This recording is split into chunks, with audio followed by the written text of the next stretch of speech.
Bonsoir à tous, bienvenue dans cette édition du soir sur la chaîne du développement. Une nouvelle démarche d'évaluation de la formation à l'agriculture vient d'être initiée à l'université de Kétou. Des soutenances pratiques appelées Mémoire Challenge de production sont soutenues par les étudiants. Les précisions à suivre. Un micro-potager domestique, une solution à la cherté de la vie, une méthode adoptée par une famille afin de maîtriser sa consommation. Nous vous emmènerons à la découverte de ce micro-potager. Et puis, la ferblanterie consiste à fabriquer ou vendre des outils ou ustensiles en fer blanc, souvent ménagers. On ira dans un instant à la découverte de l'un des plus vieux métiers au monde.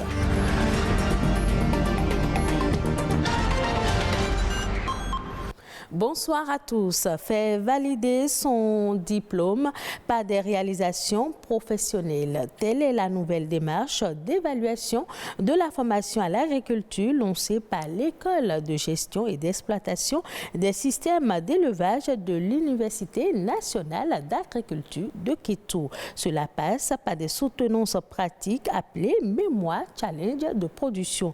Les attestations de fin de formation sont ensuite remises aux étudiants. Brice Rongbo, Nathalie Doris, Olabi. Des étudiants en pleine soutenance. Ils sont appelés à défendre le challenge de l'obtention de leur licence professionnelle en production et santé animale. Une innovation de l'École de gestion des systèmes d'exploitation de l'élevage de l'Université nationale d'agriculture de Kétou. Cette initiative procède de la volonté du gouvernement qui nous enjoint maintenant désormais de faire plus de pratiques à l'université. Changer de paradigme, parvenir à rendre la formation assez technique pour qu'à la sortie, les diplômés soient capables de s'auto-employer tout de suite. Ils sont une cinquantaine d'étudiants répartis en ateliers à plancher devant 23 jurys. On a par exemple ceux qui sont allés en contrôle de qualité des denrées. Il y a aussi eu des challenges de production des tonnes de pintade de chair, de poulet de chair. Il y a des pondeuses qui vont entrer en ponte bientôt. Il y a la production porcine et il y a le lapin, il y a des moutons. Donc il n'y a que les bœufs qui manquent et c'est le défi des challenges de l'année suivante. C'est une initiative qui est hautement appréciée. En tout cas, moi, j'y ai cru dès le début. Je pense qu'on ne peut pas chercher ou demander mieux. En ce sens que déjà notre université a dans sa vision de former des cadres, des techniciens supérieurs directement opérationnels, capables de régler des problèmes professionnels réels. Cerise sur le gâteau, les récipiendaires ont reçu leurs attestations. Le docteur André Boya Abor est le parrain de cette première promotion de Mémoire Challenge de production. Face à la cherté des denrées alimentaires, des initiatives alternatives se multiplient au Bénin. Parmi elles, la valorisation des potentialités alimentaires locales. C'est la solution adoptée par une famille qui a mis en place un micro-potager domestique pour maîtriser la facture de sa consommation tout en cultivant des légumes sains. Nous vous emmenons à la découverte de ce micro-potager domestique à travers ce reportage de William Tchoki. Un petit potager dans ce coin de maison, à peine 10 mètres carrés, pour produire soi-même tout ce que l'on mange quotidiennement. L'idée n'est certainement pas une première sous nos cieux, mais elle est une réponse à 3 mots frappant de plein fouet les populations.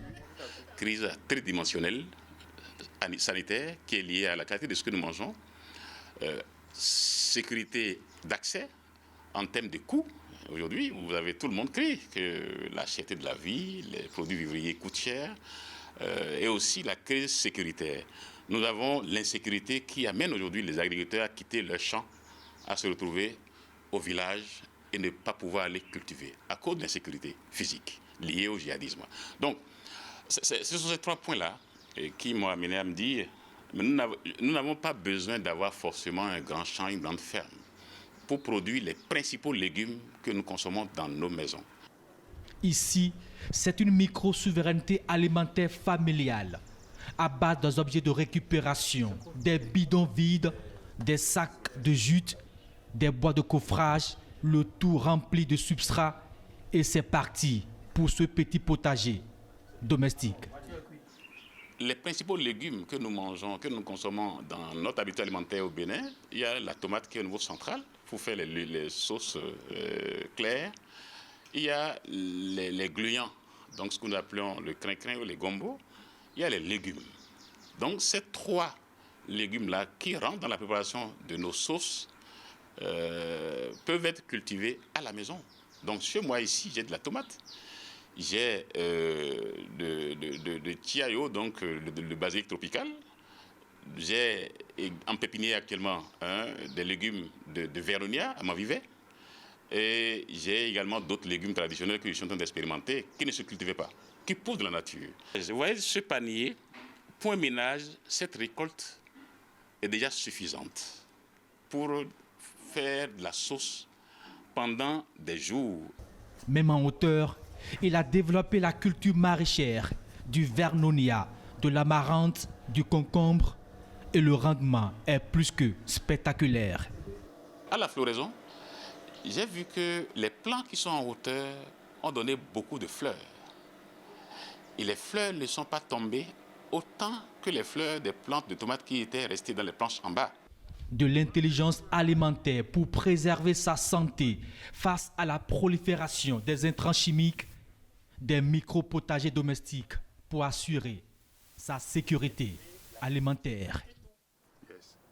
La communauté internationale a dédié cette journée du 5 novembre à la sensibilisation au tsunami.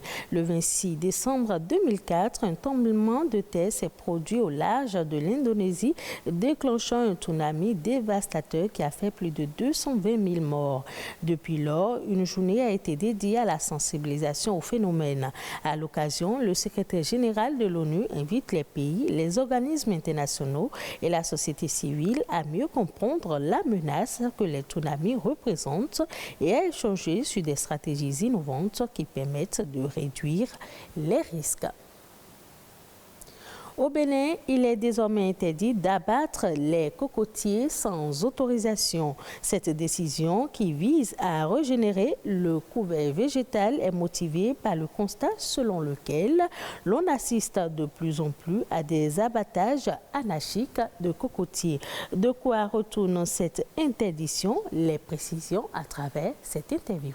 Il y a plusieurs lois qui protègent les cocotiers étant déjà des espèces végétales et donc classées, disons, au rang des espèces protégées par la convention de l'IUCN, une convention que le Bénin a ratifiée. Quand on prend aussi la convention sur la diversité biologique, le Bénin a ratifié cette convention-là.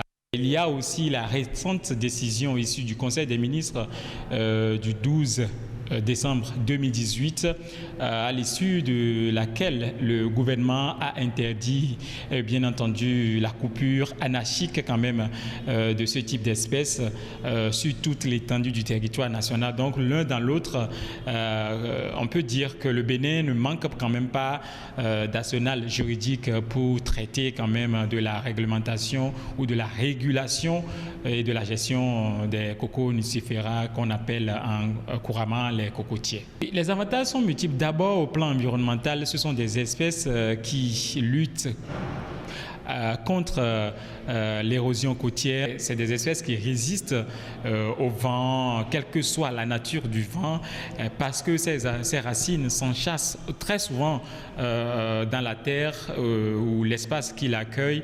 Et ça, c'est l'un quand même de ses bénéfices. La noix de coco aujourd'hui est très prisée des Béninois et donc de ce pas, elle est très réclamée, que ça soit au niveau de la pulpe, que ça soit au niveau même disons, de l'enveloppe qui peut être utilisée aujourd'hui même dans l'agriculture biologique. Il y a plusieurs utilisations qu'on peut faire.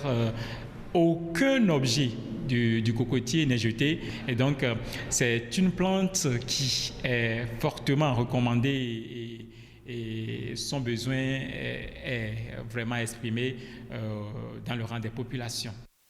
Il fait partie de l'un des plus vieux métiers de Cotonou. Au moins une fois dans notre vie, il nous est arrivé l'envie de demander les services d'un réparateur de seaux, de bassines ou d'un fabricant de gouttières. Ce type de professionnel est appelé ferblantier. Aujourd'hui, ce métier de la forge ne coupe plus les rues où sont passés les ferblantiers. Que devient alors la ferblanterie au Bénin et pourquoi cette situation?